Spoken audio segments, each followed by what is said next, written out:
ছোট থেকে বাড়ি ঘর গোছাতে ভালোবাসি বলে আমার মা মনে করে আমার থেকে ভালো নাকি কেউ গোছাতেই পারে না।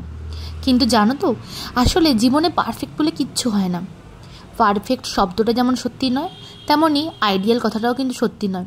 যেমন ধরো আইডিয়াল কাপেল একদম সত্যি নয়। তার কারণ দেখবে অনেক আইডিয়াল কাপেল আমরা সোশ্যাল মিডিয়ায় দেখতে পাই, যারা ভিডিওর মধ্যে আইডিয়াল কাপেল বা এক কথায় নিব্বানিব্বি হওয়ার চেষ্টা করলেও রিয়েল লাইফে কেউই আইডিয়াল কাপেল নয়।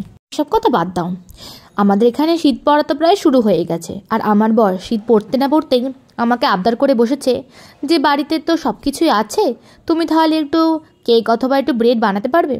আর আমার কাছে যদি কেউ আবদার করে আর মন থেকে কিছু চায়, আমি না দিয়ে থাকতে পারি না। তাই আজকে আমিও বাড়িতে বানিয়ে ফেললাম ব্রেড।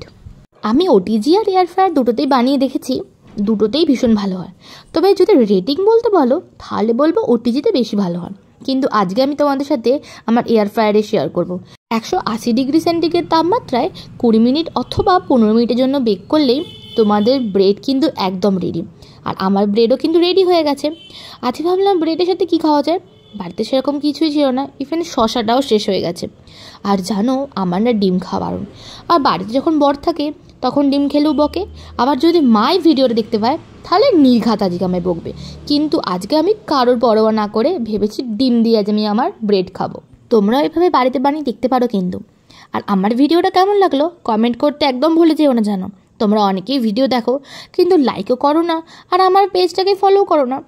তাহলে চলো আমি আমার খাবারটা এনজয় করতে থাকি, আর তোমরাও ভিডিওটা দেখতে দেখতে কেমন লাগলো কমেন্ট করে জানিয়ে যেও কিন্তু। আজকের মতো আসি, টাটা।